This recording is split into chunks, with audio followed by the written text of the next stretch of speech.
There is a taste in here that you cannot find in other vegetables. And the more you eat, the more it's become tasty and you keep on, asking for it. What this farmer in Hawaii is talking about is not a vegetable, it's a tree. And while Vicky Domingo says it has an unusual flavor, there's more to this tree than meets the taste buds. You keep on eating and eating and you can feel your body is more energetic, more healthy, and you can see the difference. You're not dropping, you keep on, just so active. You have to remove one by one like this. Domingo says she has grown this tree on her farm for more than 25 years. She harvests moringa twice a week all year round.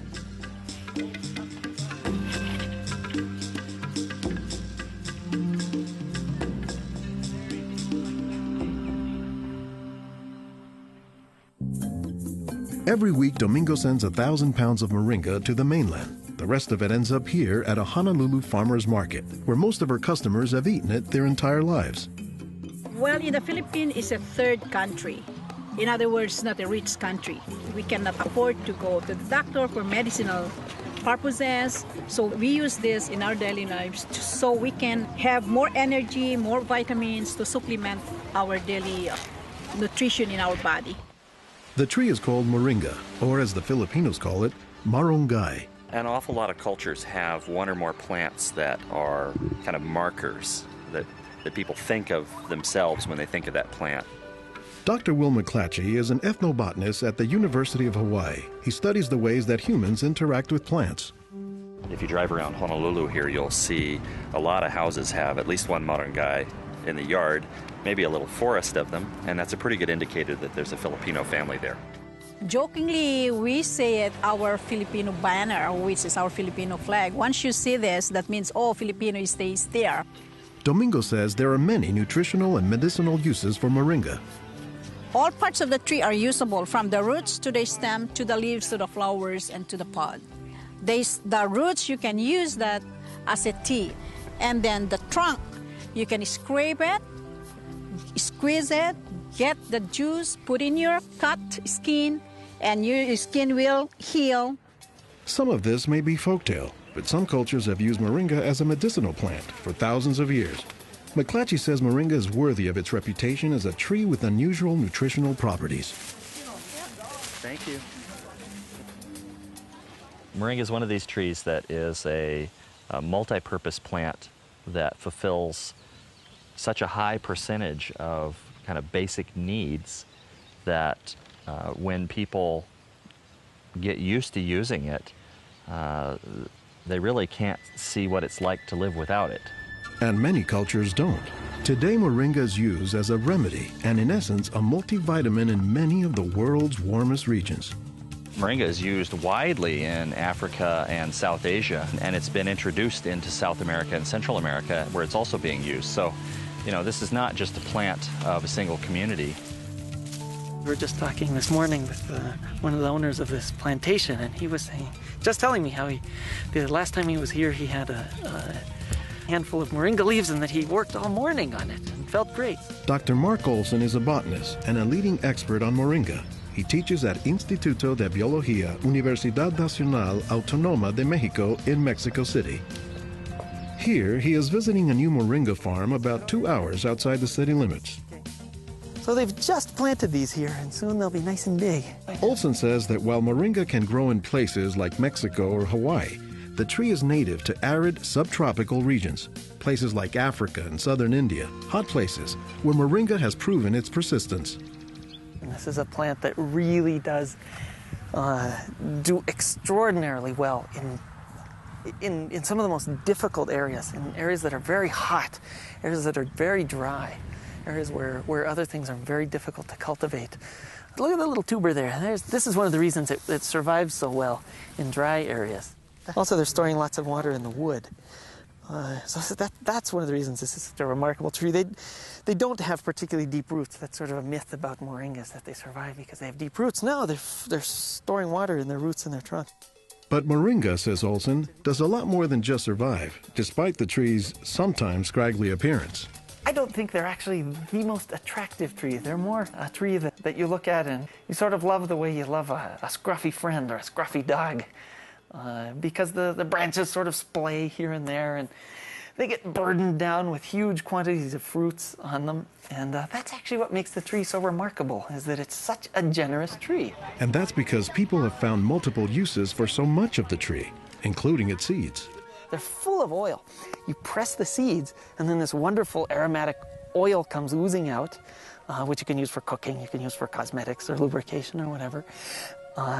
And the cake, the press cake, the stuff that's left over after pressing the seed, that is what's used for water purification. Water purification, Olson says, is especially useful in developing countries where clean water is hard to come by. But the benefits don't stop there. Some of the things I think are most exciting about moringa is, for example, the high vitamin content. There's a lot of vitamin A in the leaves. And worldwide, that's a problem. A lot of people have problems in development of their eyes because they don't have enough vitamin A. Moringa's vitamin A content, and its content of vitamins in general, has caught the attention of scientists around the world. So I started to read about moringa, and I was absolutely amazed about the richness in nutrients, in many antioxidant compounds, in vitamins. Dr. Monica Marcoux is a pharmacologist who has studied many plants. She has done extensive research on moringa and says it has significant nutritional potency. This subject is one of the topics of her recently published book, Miracle Tree. To me, it was just a natural pathway from my scientific background and my love for trees to writing this exciting book on one of the most exciting and extraordinary trees of our world. Marcoux spends much of her time looking at trees and plants, both as a pharmacologist and as an artist. While Marcoux, the nature photographer, is grabbing shots of plants, Marcoux, the pharmacologist, says she has a bigger concern. We are having an epidemic of cancer and cardiovascular diseases and many other chronic diseases. It's because we basically do not eat what we are supposed to eat. Most of the plants are famous for a particular type of nutrient, like for instance the orange or the lemon is famous for a high content of vitamin C. The spinach, for instance, on the other hand, is famous for its iron content. Moringa is very unusual because this single plant contains a wide variety of nutrients, but also in quite very high amounts. Marcoux says this concentration of nutrients, combined with low calories and low sodium content, makes moringa an ideal energy food or supplement that can help offset the typically unhealthy Western diet. Many of the Westerners are also deficient in antioxidant and anti-aging substances that are mostly found in plants. Antioxidants, according to the National Institutes of Health, protect the body's cells and may prevent cancer. And Marcoux says moringa is a treasure trove of antioxidants that happen to work hand in hand. Antioxidant substances and antioxidant vitamins work together in the body. For instance, it's known that selenium works better in the presence of vitamin E. Moringa has high amounts of selenium and has also vitamin E. While many plants contain antioxidants, Dr. McClatchy says that moringa is also high in the nutrients we usually associate with meat. Moringa is well known for being a good source of leafy green vegetable protein. And you don't get a lot of protein out of many vegetable foods other than like beans and things like that. So getting it out of the leaves is really a big deal. And while there are a few other plants like soy that are protein rich, Olson says moringa is special. I have a lot of food allergies. I'm allergic to wheat, I'm allergic to eggs. Soy tends to be a fairly highly allergenic food. It causes allergies easily in many people. We think that this is because of the form that some of the proteins are in soy. They're apparently in a form that's very simple and fairly easy for the body to assimilate in moringa. According to the United States Department of Agriculture, moringa contains 18 of the 20 amino acids, building blocks of proteins that are found in the human body. And, says Marcoux, moringa is one of the few plants that contains all of the essential amino acids. Moringa contains all the 9 essential amino acids that actually we cannot produce. Their presence, but also their ratio, is very beneficial, and it is estimated that this ratio is very good for absorption and for being bioavailable to our bodies. Further research is needed to establish the bioavailability of all of moringa's nutrients. But in some places, scientific studies may be too long a pursuit and take a back seat to a harsh reality. In most of sub-Saharan Africa, any baby has a 20% chance of dying before he reaches the age of 5. In some countries, up to 40%. And even those who survive past the age of 5, up to half or more will suffer from malnourished physical and mental development. C'est des lésions de malnutrition. These are lesions caused by malnutrition, around the neck and around the waist. They are dry now, but will become permanent scars. As the former regional representative for Church World Service in Senegal for 16 years, it was Lowell Fugley's mission to help local clinics develop ways to save children at risk to malnutrition.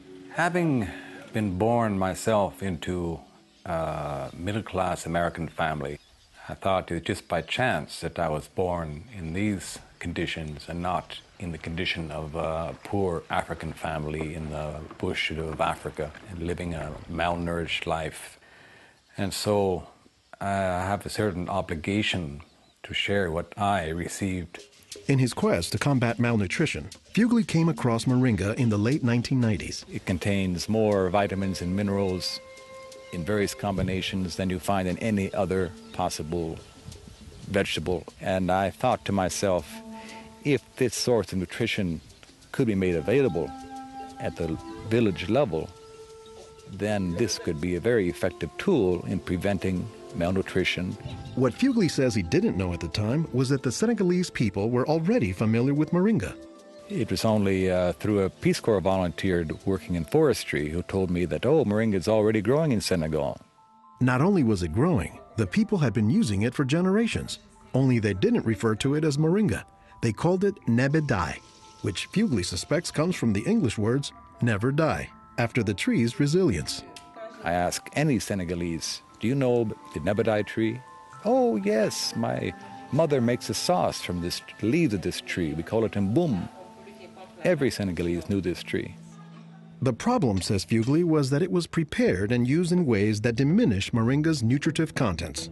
They boil the leaves too long, they throw out the water that is boiled in and where many of the vitamins are located, and so they lose a lot of the benefits that the leaves could provide. So Fugley went to work, both planting moringa trees and, more importantly, educating healthcare workers on how moringa can help stave off malnutrition. Regarde, tonton. Regarde celui-là. Regarde, tonton. Tu as vu? Non, non, celui-là même. Pour le moringa. I was trained in 1998, and right away we saw the virtues of using moringa because of its very high nutritional value. So we began using it right away on an experimental basis. Après la formation, con le moringa. Healthcare workers learned to grow their own moringa trees, dry the leaves, and pound them into powder, maintaining all the nutrients. Nursing mothers were taught to add a spoonful of moringa to their food morning, day, and night to increase their milk production. They were also told to add moringa to all of their family's meals. When we introduced this tree in Senegal, or uses of the tree and different ways of using it, the reactions of the people there was that, well, this is our tree. You know, you're just adding on what we know already. As people changed their habits, Fugley says the results were clear, especially among children. They'll look happier, they'll have more energy, they'll smile. When they came to the clinic, limp, eyes drooping, no energy, and within 3 weeks, you see them bigger, healthier, and smiling. La récupération avec le moringa a été beaucoup plus rapide. We observed that it was much, much more effective than the classic system we had been using, which was based on imported and costly products, such as milk powder, sugar, and vegetable oil. With moringa, people can go into town and find it themselves. Et on l'a, même des fois sans un sou. Moringa is still being used, it's still being promoted, it's still being very valued, even without our input from the outside. Moringa, it doesn't die, it can continue on its own. So you have to eat the moringa on a daily basis.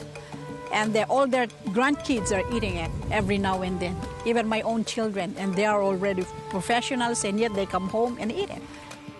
And while moringa is mostly considered an ethnic food, the trend, says McClatchy, is that more nutritious plants, like moringa, are finding their way into the mainstream. Our diets are pretty bad, although they are improving. But one of the reasons they're improving is because we're starting to adopt more and more of these kinds of plants. I've been in villages where the only trees that survive and grow well are Moringa Oleifera, which is really amazing when you consider how many useful things the tree provides. Moringa it comes very close to being a perfect source of nutrients in terms of variety and concentration. So that is, I think, very unique about this moringa tree.